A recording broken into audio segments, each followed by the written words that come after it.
Assalamualaikum warahmatullahi wabarakatuh. Good morning, students. Good morning, everybody. How are you today? Okay, I am fine, and I hope all of you are fine too. Oke, sebelumnya kita lanjutkan video ini. Jangan lupa like and subscribe. Nanti kita akan jumpa lagi di momen berikutnya di Ari Irawan Channel. Okay, today we are going to discuss about analytical exposition. Okay, sudah pernah dengar tentang analytical exposition? Okay, at the first time we want to talk about standar kompetensi. Yang kita bicarakan adalah standar kompetensi yang akan kita capai pada pertemuan pada kali ini, yaitu memahami dalam teks monolog lisan berbentuk analytical exposition dan mengungkapkan makna dalam bentuk analytical exposition secara akurat, lancar, dan diterima dalam konteks kehidupan sehari-hari.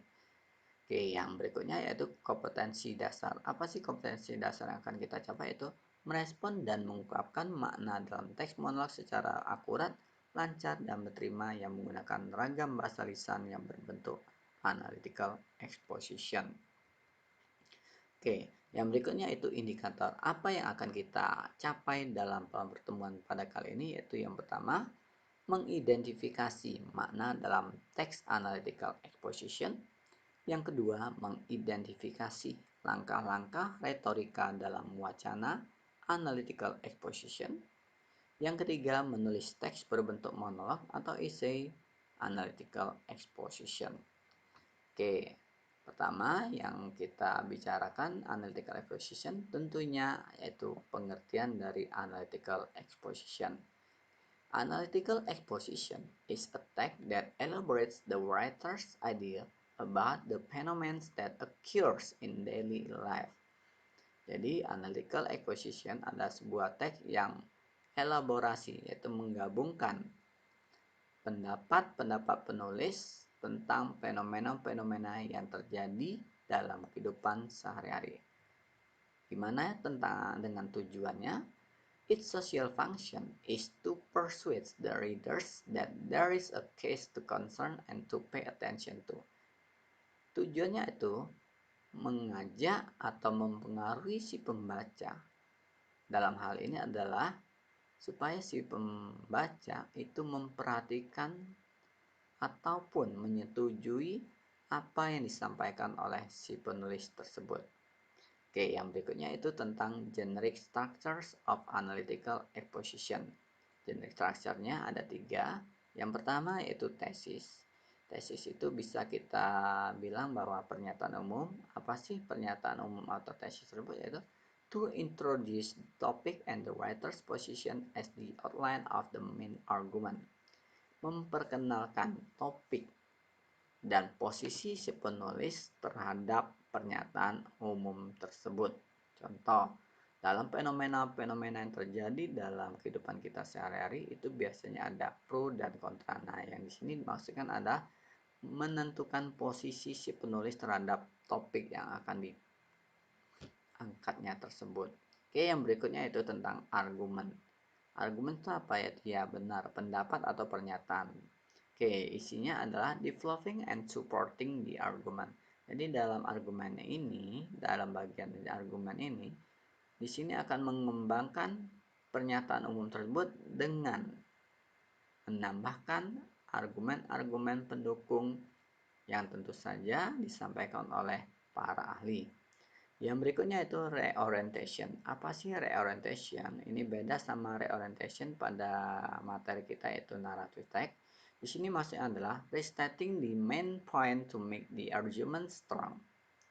Itu menyatakan kembali poin-poin penting sehingga si pembaca tersebut meyakinkan bahwa argumen-argumen yang disampaikannya itu adalah tepat atau benar. Oke, yang berikutnya itu language features. Apa sih language features? Dari analytical exposition atau kita kenal dari ciri-ciri kebahasannya, yaitu yang pertama simple present tense. Oke, mungkin kalian ada yang masih ingat simple present tense atau juga mungkin agak sedikit lupa, silakan kalian buka catatan di kelas 10 itu sudah pernah kita bahas tentang simple present tense.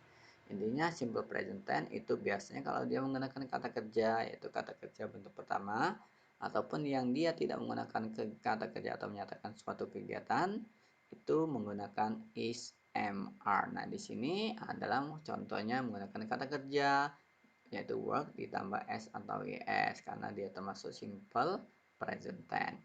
Oke, di sini contoh kedua adalah English is the world's most important language. Di sini menggunakan is, kenapa? Karena di sini tidak menyatakan suatu kegiatan, maka dia menggantikan posisi kata kerja itu yang kita kenal adalah to be. Oke, yang berikutnya adalah connector.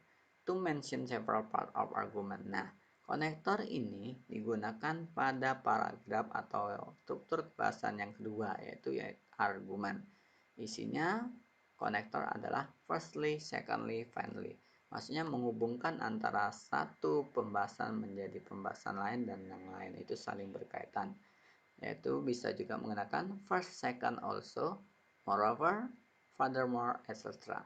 Oke, yang berikutnya selain konektor yang several part of argument, di sini juga to summarize or conclude the point.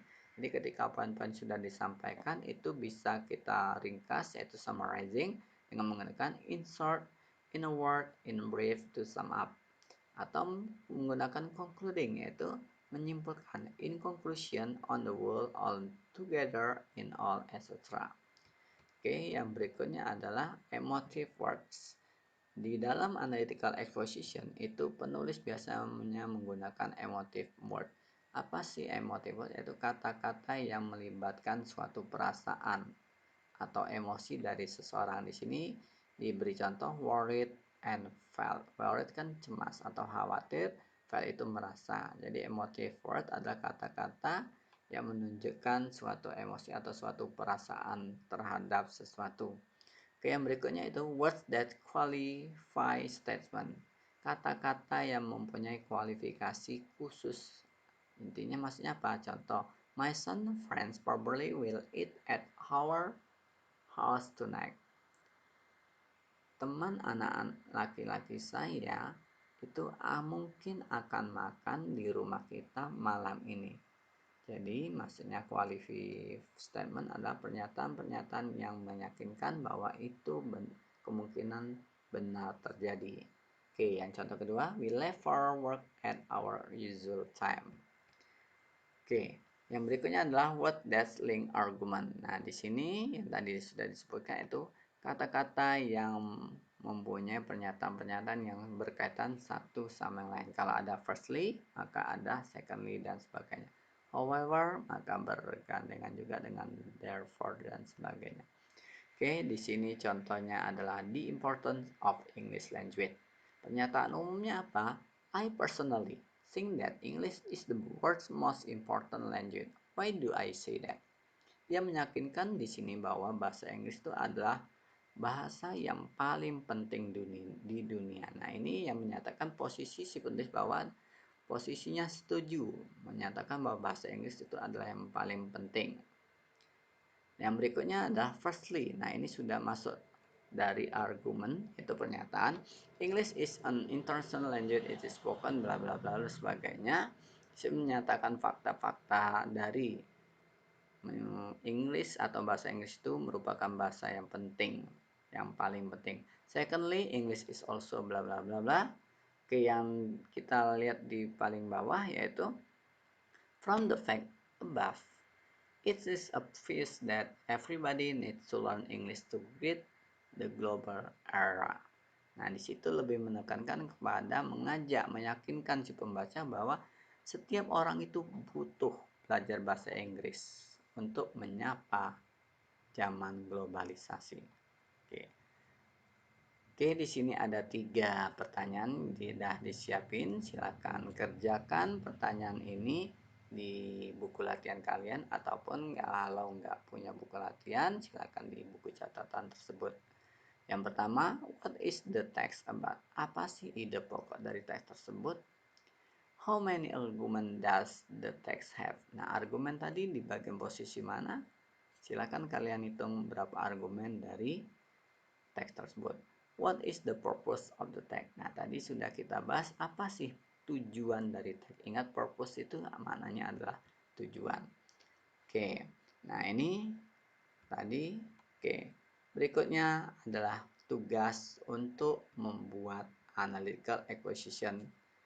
Di sini sudah kita siapin judul, yaitu The Importance of Internet. Nah, tesis ini menyatakan dari yang topik tadi. Topiknya adalah pentingnya internet. Nah, di sini kalian sebagai penulis itu harus memberitahu posisi kalian. Apakah menganggap bahwa important of internet itu benar-benar ada, ataupun menganggap bahwa internet itu tidak terlalu penting. Itu nyatakan di tesis. Oke, yang argumen 1, 2, 3 boleh nggak lebih dari 3? Boleh, silahkan. Antara argumen 1, argumen 2, argumen 3 itu namanya tadi ada konektor, yaitu ada saling keterkaitan satu sama yang lainnya, sehingga si pembaca merasa percaya terhadap pernyataan umum si penulis. Di sini terakhir adalah reorientation. Apa tadi reorientation? Itu pernyataan kembali poin-poin penting yang bisa dianggap bahwa poin-poin penting tersebut sangat berharga untuk meyakinkan si penulis bahwa pernyataan si penulis tersebut benar. Okay, I think it's enough for today. Thank you very much for your great attention. Wassalamualaikum warahmatullahi wabarakatuh.